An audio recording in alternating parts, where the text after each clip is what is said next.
யாழ் மறையலை தொலைக்காட்சி நேயர்களுக்கு அன்பு வணக்கம்.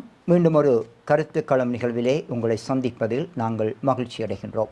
மே மாதம் என்று சொன்னால் தமிழ் மக்களால் மறக்க முடியாத ஒரு மாதமாக இருக்கின்றது. வன்னியிலே நடைபெற்ற இறுதி யுத்தத்திலே மக்கள் அளவிட முடியாத அவலங்களை சந்தித்த ஒரு மாதம். ஆயிரக்கணக்கான மக்கள் உயிரிழந்த மாதம். இந்த காலங்களிலே அங்கு துன்பப்பட்ட மக்களோடு மக்களாக தன்னை இணைத்து கொண்டு வாழ்ந்த அருட்தந்தை ஆண்டன் ஸ்டீபன் அவர்கள் இங்கே வருகை தந்திருக்கின்றார். இந்த துன்பப்பட்ட மக்களுக்கு இறையாட்சி பணி ஆற்றிய அனுபவமும் அந்த மக்களோடு பயணித்த அனுபவமும் இவருக்கு நிறைவாக இருக்கின்றது. அவரை நான் அன்போடு வரவேற்றுக் கொள்கின்றேன். வணக்கம். வணக்கம். இந்த இறுதிக்கட்ட யுத்தத்திலே நீங்கள் மக்களோடு இருந்திருக்கின்றீர்கள். எப்படி அந்த சூழமைவு அங்கே இருந்தது?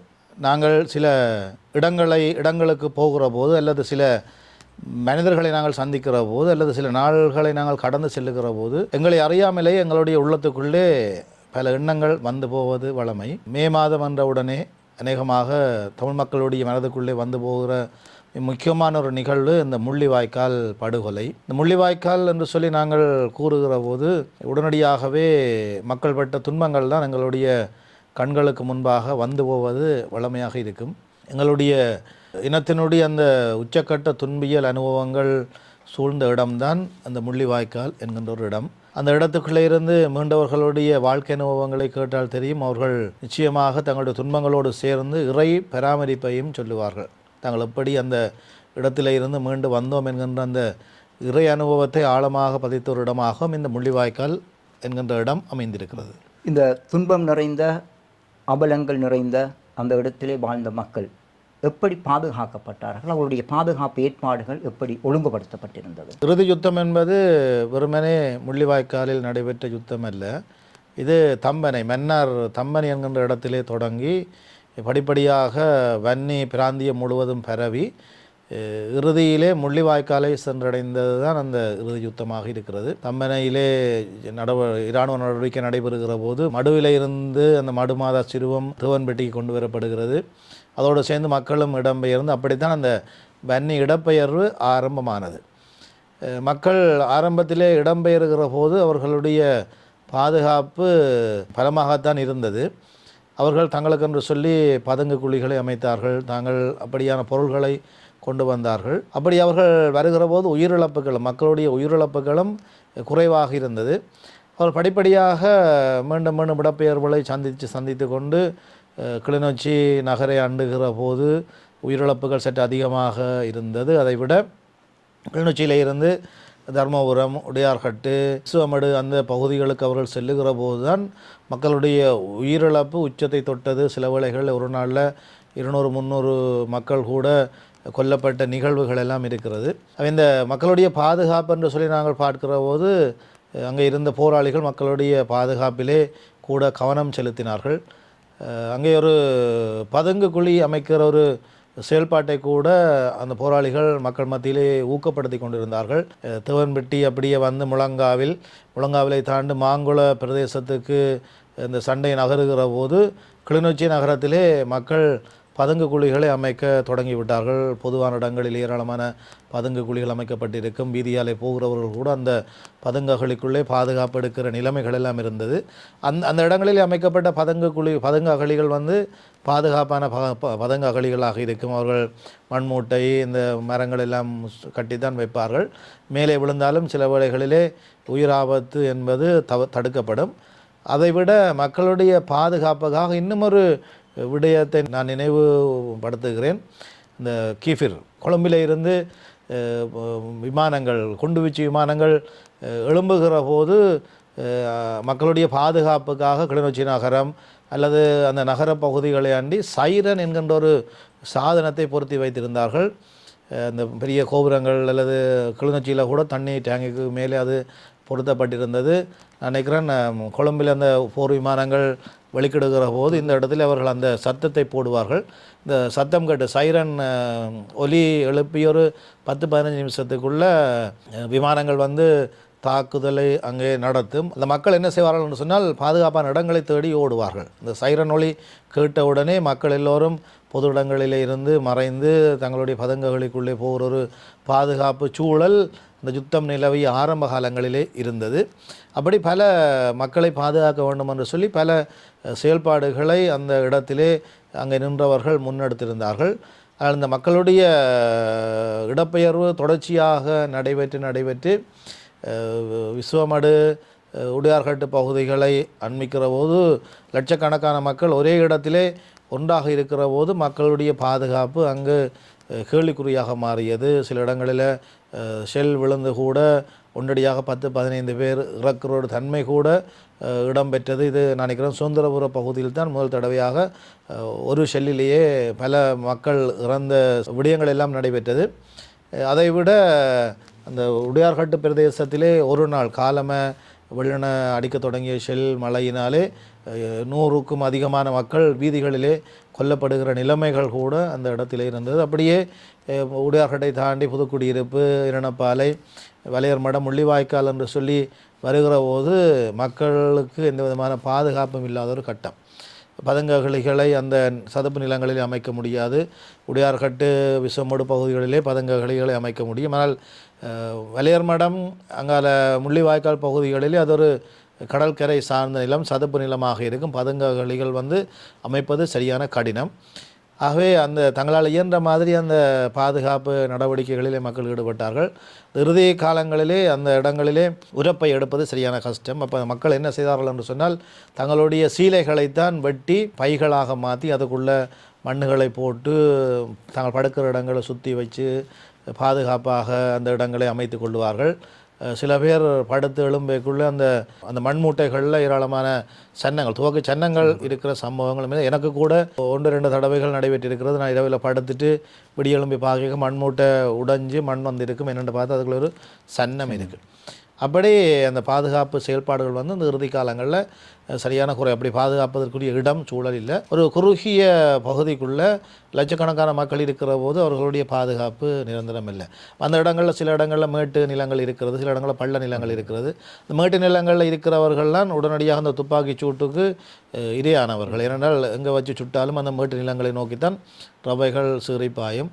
அப்படி ஏராளமாக கொல்லப்பட்டவர்களும் இருக்கிறார்கள். இப்படி தான் மக்களுடைய பாதுகாப்பு அந்த காலங்களில் இருந்தது. மிகவும் முன்னெச்சரிக்கையோடு பாதுகாப்பு ஏற்பாடுகள் மேற்கொள்ளப்பட்டிருந்தாலும் உங்களுடைய தகவலின்படி பலர் இறந்திருக்கின்றார்கள். இந்த இறந்தவர்களுடைய உடல் எப்படி பேணப்பட்டது அல்லது அது அவர்களுக்குரிய அந்த இறுதி கிரிகைகள் நடைபெற்றதா? இந்த ஆரம்ப காலங்களில் கிளிநொச்சி பகுதிகளில் அவைகளுக்குரிய இறுதி கிரிகைகள் எல்லாம் நடைபெற்றது. அதற்கு பிற்பாடு அந்த இறக்குறவர்களுடைய எண்ணிக்கை அதிகரிக்கிற போது இறுதி கிரியைகளுக்கு அங்கே பல வேளைகளில் இடம் இருக்கவில்லை. ஒரு சிறிய சம்பவம் நாங்கள் இருந்தது உடையார்கட்டு தேவாலயத்திலே. அங்கே இருக்கிற போது ஒரு திடீரென்று சொல்லி குண்டுகள் வீசப்பட்டு ஏராளமான மக்கள் இறந்து போனார்கள். வீதிகளிலே ஆலய உலகுக்குள்ளெல்லாம் நூற்றுக்கணக்கான மக்கள் இறந்து போனார்கள். அந்த இடத்துல எனக்கு தெரிந்த ஒருவரை அடக்கம் செய்ய வேண்டும் என்று சொல்லி எங்களிடம் கேட்கிற போது நாங்கள் அந்த ஆலய வளவுக்குள் தான் அதை அடக்கம் செய்தோம். மண்ணுக்கு போட்டு அப்படியே சும்மா ஆசீர்வதித்து விட்டு அடக்கம் செய்த நிகழ்வுகளும் இருக்கிறது. அப்படித்தான் அதற்கு பிற்பாடு நடந்த இறுதி கிரிகைகள் எல்லாம் அப்படி தான் இருக்குது. நாங்கள் பாயால் சுற்றி போட்டு ஆளை கிடங்குக்கு போட்டு தாக்குறது, அல்லது துணியால் சுற்றி போட்டு ஆக்களை கிடங்குக்கு போட்டு தாக்குறது, இப்படியான அடக்கச்சடங்குகள் தான் இப்படி நடைபெற்றுக்கணும். அந்த இறுதி காலங்களில் பட்டியல் எடுக்கிறது கூட மரங்கள் இல்லை.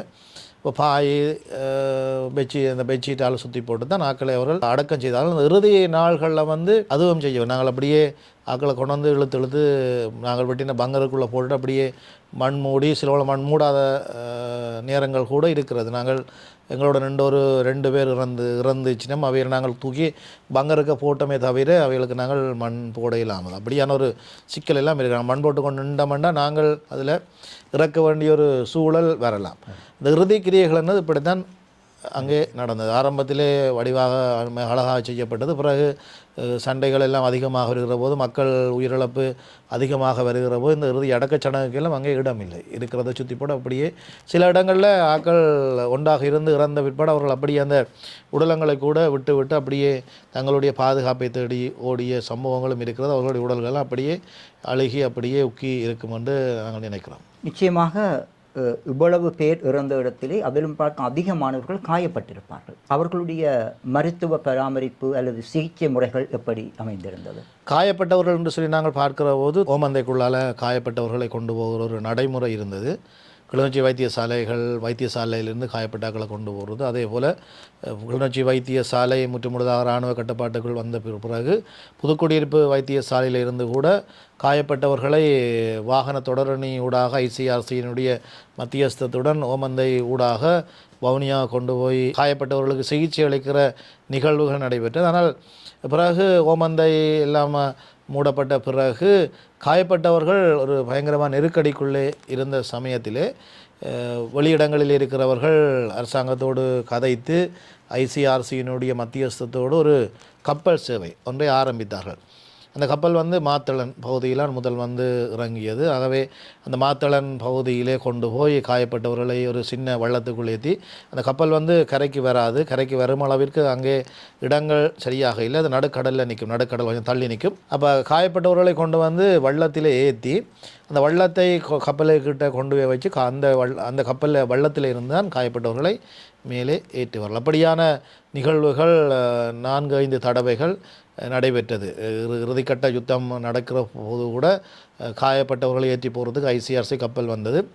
ஆனால் அந்த உச்சகட்டமாக சண்டை மும்மரம் அடைகிற போது அந்த கப்பலை கூட உள்ளுக்கு கொண்டு வர்றதுக்குரிய பாதுகாப்பு அனுமதிகள் இல்லாத பட்சத்தில் அந்த கப்பல் ஒரு தடவை பார்த்துட்டு அப்படியே திரும்பி போன சம்பவங்களும் இருக்கிறது. காயப்பட்டவர்கள் என்று சொல்லி நாங்கள் பார்க்கிற போது இது இப்படி தான் நடக்கும். அந்த கப்பல் வருகுது என்று சொல்லி ஐசிஆர்சி பணியாளர்களுக்கு தகவல் கிடைக்கும். அவர்கள் என்ன செய்வார்கள் என்று சொன்னால் கப்பல் வருகிற இடத்தை ஆயத்தப்படுத்துவார்கள். வீதிகள் முழுக்க மக்களுடைய கூடாரங்கள், மக்கள் தான் இருப்பார்கள். ஆகவே இந்த சொற்ப நேரத்துக்குள்ள மிகவும் அதிகமான காயப்பட்ட ஆட்களை கப்பலுக்குள்ளே ஏற்ற வேண்டும் என்றால் வீதிகளெல்லாம் சரியாக ஒழுங்குபடுத்தப்பட வேண்டும். அந்த பணியை காவல்துறையினர் செய்தார்கள். அவர்கள் கப்பல் வருகிற செய்தி கேட்ட உடனேயே அந்த வீதிகள், அந்த வைத்தியசாலையிலிருந்து கப்பலுக்கு போகிற வீதிகளை அவர்கள் கிளியர் பண்ணுவார்கள். அவர்கள் எல்லாத்தையும் ஒழுங்குபடுத்துவார்கள். ஆட்களை அந்த இடத்துலேருந்து அகற்றி, வாகனங்களை அகற்றி மிக வேகமாக இந்த நோயாளர் காவ வண்டியிலே மக்களை கொண்டு போய் அங்கால கொண்டு போகணுமன்றதில் அவர்கள் குறியாக இருந்தார்கள். டிராக்டர், லேண்ட் மாஸ்டர் அந்த வாகனங்களில் கூட மக்கள் காயப்பட்டவர்களை கொண்டு போய் கடற்கரையில் இருந்து வள்ளங்களில் ஏற்றி கொண்டு போகிற நிலைமைகள் எல்லாம் இருக்கிறது. இந்த அப்படியான சம்பவங்கள் அந்த கப்பல் வருகிற போது மக்களுடைய மனதிலே ஒரு சின்ன ஓய்வு மாதிரி வரும். அதை என்னென்னா ஒரு தரம் சண்டை பிடிக்க மாட்டாங்கள், செல்லடி குறைவாக இருக்கும் என்று சொல்லி மக்களுடைய மனதுக்குள்ளே ஒரு ஆசை இருக்கும். அவர்கள் அந்த நேரங்கள்லாம் சுதந்திரமாக வெளியிலே போய் வருவார்கள். இருந்தாலும் 1-2 செல் பக்கத்தில் விழும் ரவுண்ட்ஸுகள் எல்லாம் வரும். ஆனால் அந்த உச்சக்கட்ட தாக்குதல் நடைபெறாது. இந்த மக்கள் பார்த்து கொண்டிருப்பார்கள் எப்போது கப்பல் வருமான். அவர்களுக்கு ஆக்கள் ஏற்றுறதுக்கு அப்பால் அந்த சண்டைகள் எல்லாம் குறையும் என்ற ஒரு எண்ணம் இருந்தபடியால் கப்பலுடைய வரவை கூட அந்த இடங்களில் இருந்த மக்கள் பார்த்து கொண்டு இருந்தார்கள். அப்படியான சூழல் எல்லாம் இருக்கிறது. இவ்வளவு தூரம் காயப்பட்டவர்களை கப்பலில் அனுப்பி மருத்துவம் பார்க்கப்பட்டிருக்கிறது. நான் நினைக்கிறேன் முழுமையாக அனுப்பியிருக்க மாட்டார்கள். இங்கும் பல காயப்பட்டவர்கள் இருந்திருப்பார்கள். அவர்களுக்குரிய மருத்துவ முறை அல்லது மருத்துவ பணியாளர்கள், மருந்துகள் எப்படி கிடைத்ததா அல்லது என்ன மாதிரி அதை சமாளித்தார்கள்? முதல் ஒரு முதலுதவி சிகிச்சை மாதிரி தான் அங்கே அது நடக்கும். சிலது ஆப்ரேஷன் எல்லாம் சில இடங்களில் செய்து சக்ஸஸ் ஆகுது. அந்த அவற்றிலிருந்த போதிய மருத்துவ வசதி இல்லை. இருந்தாலும் தங்கள்கிட்ட இருந்த மருத்துவ வசதியை வச்சு மருத்துவ போராளிகளும் அந்த இடத்துல வேலை செய்த வைத்தியர்களும் காயப்பட்டவர்களுக்கு உடனடியாகவே சிகிச்சை கொடுத்திருக்கிறார்கள். காயப்பட்ட அங்கங்களை அகற்றி அவர்களுடைய உயிரை காத்திருக்கிறார்கள். இந்த மருத்துவ பணி அந்த காலத்தில் மிக மிக உச்சமாக போற்றப்பட்ட ஒரு பணி. மருத்துவர்கள்லாம் மக்களுடைய அரணாகவும் இருந்தார்கள். எனக்கு ஞாபகம் இருக்கிறது, புதுக்குடியிருப்பு வைத்தியசாலைக்கு நான் ஒரு தடவை என்னோடு நின்று ஒருவர் காயப்பட்ட போது அவரை நான் கொண்டு போனேன். இந்த சத்திர சிகிச்சை கூடத்துக்கு பக்கத்திலே நான் பார்க்கிற போது அந்த வாய்க்கால் அதுக்கெல்லாம் ரத்தம் தான் ஓடிக்கொண்டிருக்கும். பங்கால வெட்டப்படுகிற அவயவங்கள் எல்லாம் குவிக்கப்பட்டு கொண்டிருக்கும். சத்திர சிகிச்சை கூடத்துக்கு முன்னால் ஏராளமானவர்கள் நூற்றுக்கணக்கானவர்கள் தாங்கள் உள்ளுக்கு போக வேணும் என்று மன ஆதங்கத்தோடு அந்த இடத்துல வளர்த்தப்பட்டு கிடப்பார்கள். வைத்தியர்களுக்கு ஓய்வில் அவர்கள் ஒரு இயந்திரம் போல தான் அந்த காலத்தில் இயங்கிக் கொண்டிருந்தார்கள். உச்சக்கட்டம் எல்லாரையும் தாங்கள் காப்பாற்ற வேண்டும் என்று சொல்லி அதற்கு போதிய அளவு மயக்க மருந்துகள் இல்லை. மயக்க மருந்து இல்லாட்டிலும் அவர்கள் ஏதோ ஒரு வளத்தில் ஆக்களை காப்பாற்றுவதற்காக அங்கே அவயவங்களை வெட்டி அவர்கள் ஒரு இயந்திரங்கள் போலவும் ஒரு உன்னதமான மனிதர்கள் போலவும் வைத்தியர்கள் அந்த பணியை செய்தார்கள். பிறகு முள்ளிவாய்க்காலில் கூட ஒவ்வொரு இடங்கள்லையும் இந்த வைத்தியர்கள் சண்டைகள் நடைபெற்று முன்னுக்கு வருகிற போது இவர்கள் தன்னுடைய வைத்தியசாலைகளை வேறு ஒரு இடங்களில் அமைத்து கொண்டிருப்பார். சில இடங்களில் மர நிழலில் கூட இந்த வைத்தியசாலை இடம்பெற்றிருக்கிறதை நாங்கள் பார்க்கலாம். மர நிழலுக்கு கீழே பங்கர் வெட்டி பங்கருக்கு படுக்க வச்சு மர நிழலில் இந்த மர கொப்புகளில் சேலையும் கட்டி ஏற்றப்பட்ட பல நிகழ்வுகள் கூட அந்த இடத்துல நிற்கிறது. அவர்களுடைய பங்கு மருத்துவ உதவி செய்தவர்களுடைய பங்கு அளப்பெரியது. அந்த காலங்களிலே இந்த முள்ளிவாய்க்கால் கடைசி இடத்துல கூட கடைசி சந்தர்ப்பத்தில் கூட வைத்தியர்கள் மருத்துவ சிகிச்சை செய்து கொண்டிருந்தார்கள். அவர்கள்லாம் ஏராளமான உயிரை காத்தவர்களாக இருக்கிறார்கள். இவ்வளவு தூரம் துன்பங்களை அனுபவித்த மக்களுக்கு நிச்சயமாக உணவு தேவை. அந்த காலத்தில் உணவு தட்டுப்பாடு இருந்தது. தற்காலத்திலே இப்பொழுது நாங்கள் கதைக்கின்ற ஒரு விடயம் முள்ளிவாய்க்கால் கஞ்சி என்று சொல்லி, இந்த உணவு தேவை எப்படி நிவர்த்தி செய்யப்பட்டது, இந்த முள்ளிவாய்க்கால் கஞ்சி எப்படி மக்களுக்கு கை கொடுத்தது? இந்த உணவு என்று நாங்கள் பார்க்கக்குள்ள நான் நினைக்கிறேன் அந்த சண்டைகள் தொடங்குறதுக்கு முதலே அரிசி அதுகள் ஒரு சேகரிக்கப்பட்ட ஒரு மாதிரி தான்.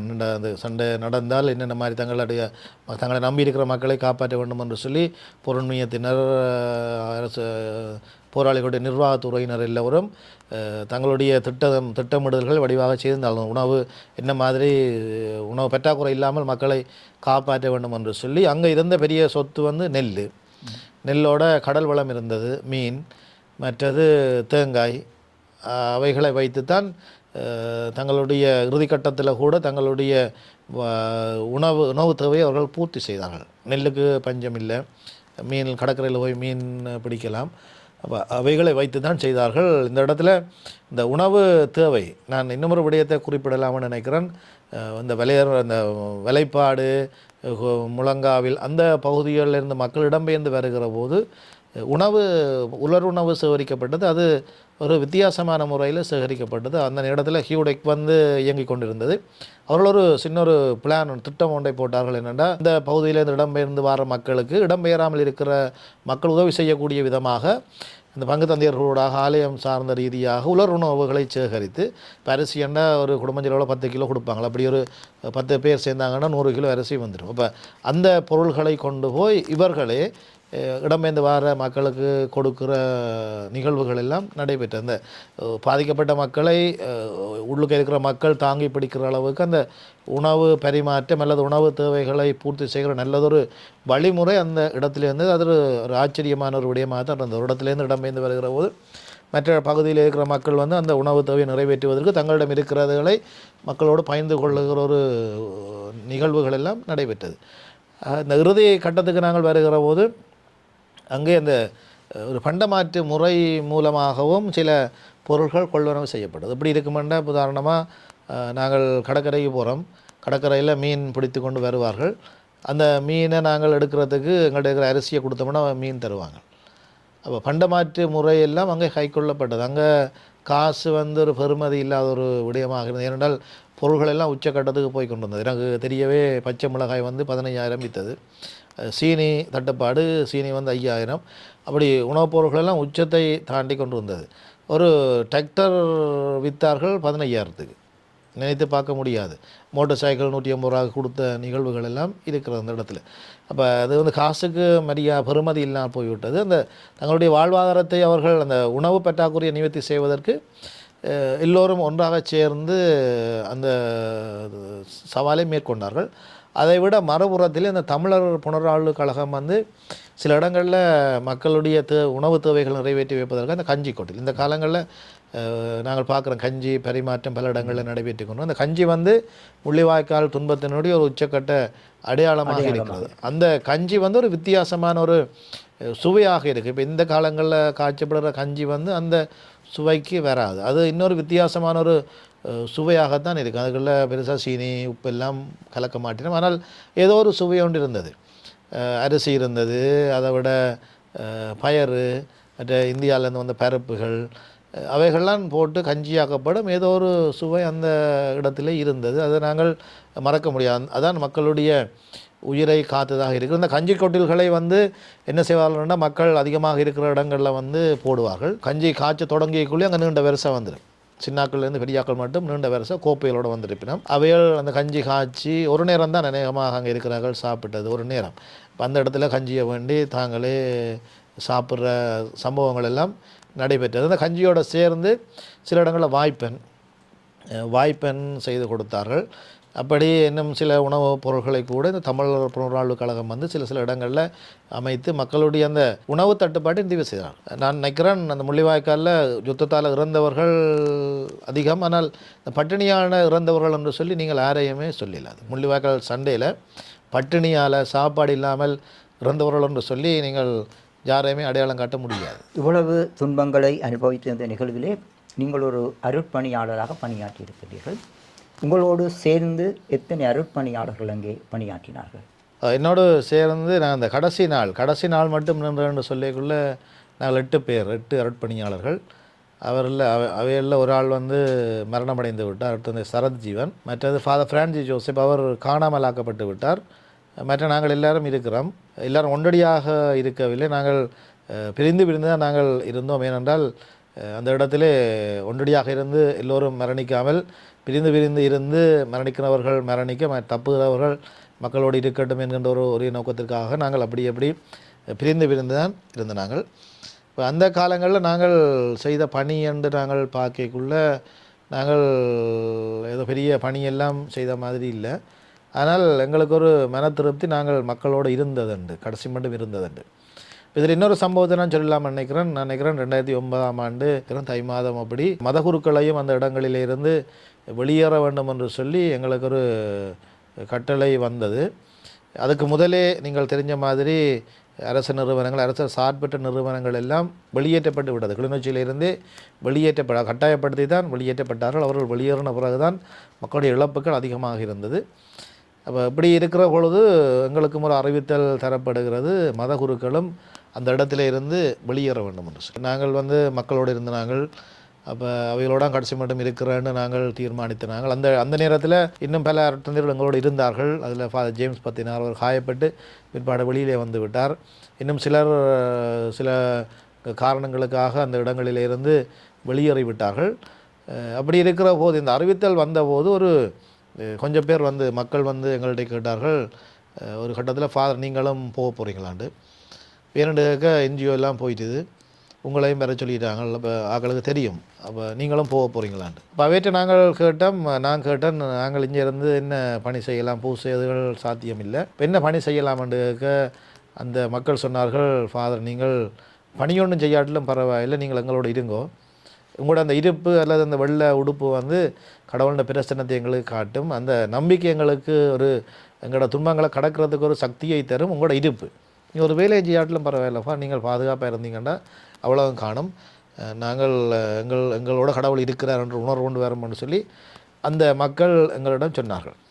இப்போ நாங்கள் எங்களுடைய பணிகள் பார்க்கல அந்த இறுதி அடக்க சடங்குகள்கிட்ட நாங்கள் போகக்கூடிய இடங்களில் போய் செய்த நாங்கள் அதை விட மக்களுக்குரிய உணவுகள் இப்படியான பரிமாற்றங்கள் அந்த விடயங்களை செய்த நாங்கள் இறுதி மட்டும் அந்த மக்களோட இருந்து திருப்பலி ஒப்பு கொடுத்தாங்க. முள்ளிவாய்க்காலில் கூட நாங்கள் இறுதியாக அந்த இறுதி நாள்களில் கூட திருப்பலி நாங்கள் ஒப்பு கொடுத்துருக்கிறோம். அது ஒரு கொஞ்சம் பேரோடு சேர்ந்து இந்த இறுதி சண்டை நடக்கிற போது கூட திருப்பலி நாங்கள் ஒரு ஞாயிறு திருப்பலி கூட நாங்கள் ஒப்பு கொடுத்திருக்கிறோம். எங்களுடைய இருப்பு கடவுளுடைய பிரசன்னத்தை காட்டுவதாக அவர்கள் எங்களுக்கு சொன்னார்கள். எங்களுக்கு ஒரு மன திருப்தி, நாங்கள் கடைசி வரை அந்த மக்களோடு இருந்தது என்கின்ற ஒரு மனநிறைவு எங்களுக்கு இருக்கிறது. நீங்கள் திருப்பலி ஒப்பு கொடுத்ததாக சொன்னீர்கள். அந்த திருப்பலிக்குரிய பொருட்கள், புனித பொருட்கள், அதாவது வைன், ஒஸ்தி, அவற்றையெல்லாம் எப்படி நீங்கள் பெற்றுக்கொண்டீர்கள்? ஒஸ்தி வைன் ரெண்டு பாக்கைக்குள்ள எங்கள்கிட்ட இருந்தது.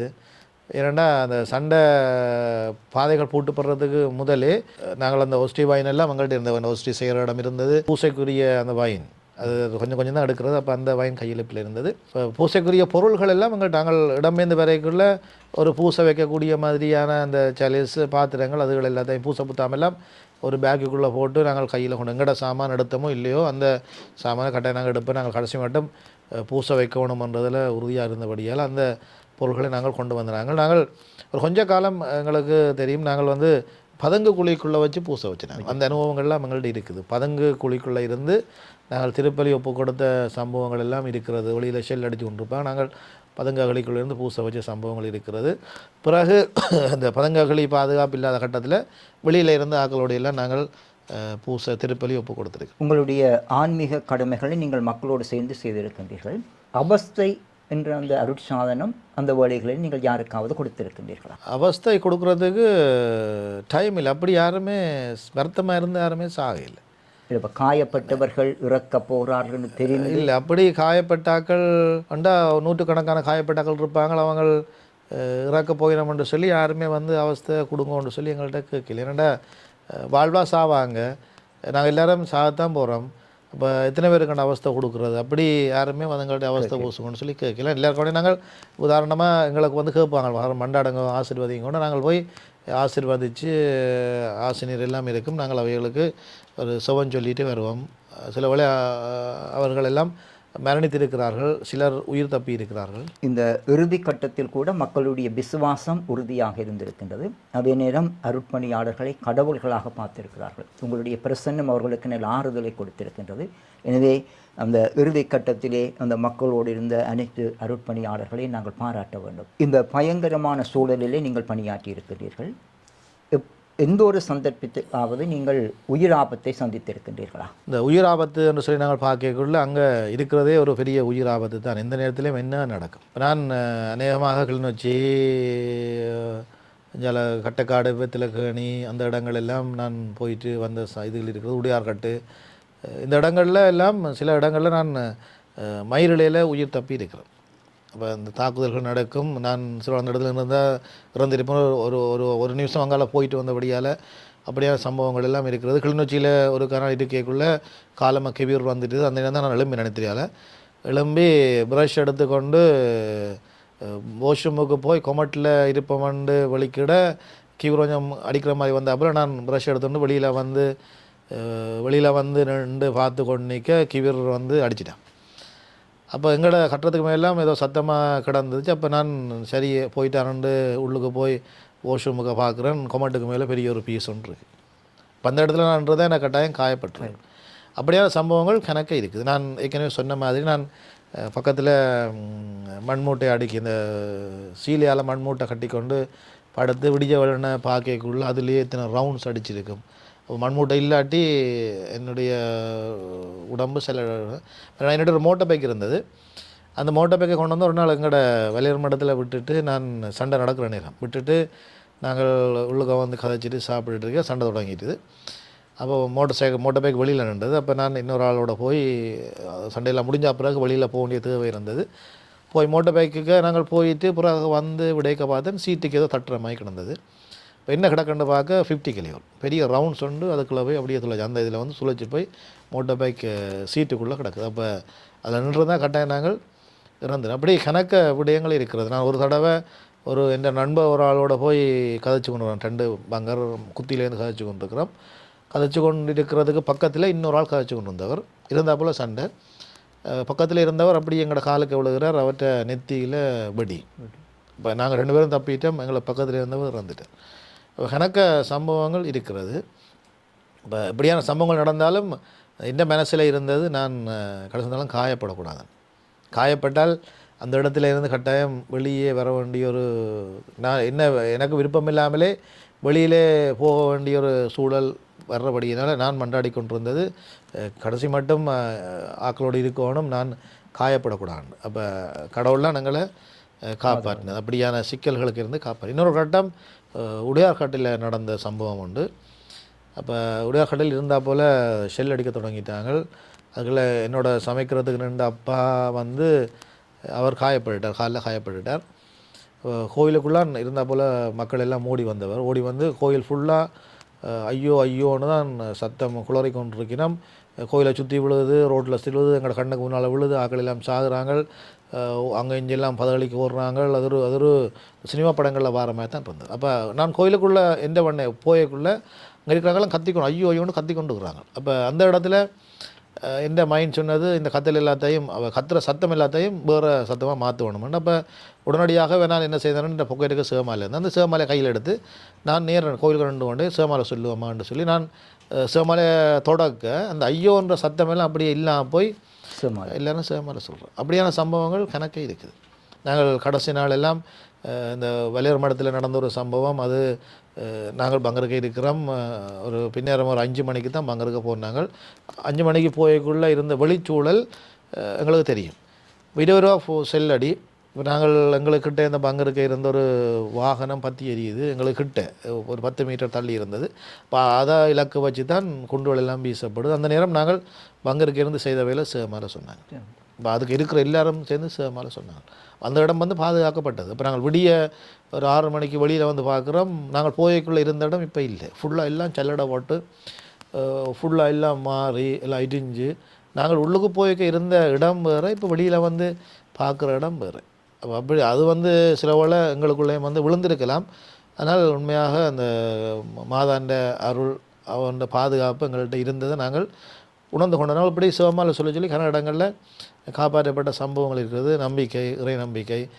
மற்றது அந்த இடத்துல நாங்கள் இருக்கிறது மற்றவர்களுக்கு ஒரு இறை பிரசன்னத்தை கொடுக்குமென்கின்ற நம்பிக்கை இருந்தபடியால் நாங்கள் ஓரளவு அந்த இடங்களில் நாங்கள் பிழைக்கக்கூடிய மாதிரியான சூழல் எங்களுக்கு இருந்தது. எமது மக்களினுடைய துன்ப அனுபவங்களோடு பயணித்த அருட்தந்தை அவர்கள் தன்னுடைய அனுபவத்தை இப்பொழுது எங்களோடு பகிர்ந்து கொண்டார். இந்த மாதம் உண்மையிலேயே எமது தமிழ் மக்களுக்கு ஒரு முக்கியமான மாதம். துன்பங்களை மீட்டி பார்த்து கண்ணீர் விடுகின்ற ஒரு மாதமாக இருக்கின்றது. இவ்வளவு அவலங்களையும் சந்தித்திருந்தும் இன்றும் எங்களோடு பணியாற்றுகின்ற அருட்தந்தைக்காக நாங்கள் ஆண்டவருக்கு நன்றி கூறுவோம். அதே நேரம் இவரோடு இணைந்து பல குருக்கள் மக்களுக்காக தங்களுடைய தியாகம் நிறைந்த பணிகளை ஆற்றியிருக்கின்றார்கள் இந்த இறுதி கட்டத்திலே. எனவே நாங்கள் இறந்து போனவர்களை நினைத்து இந்த வழியில் அவர்களுக்காக செபிப்போம். இந்த கருத்துக்களம் நிகழ்விலே கலந்து கொண்ட அருட்தந்தைக்கு என்னுடைய மனமார்ந்த நன்றிகளை தெரிவித்துக் கொள்கின்றேன். நன்றி.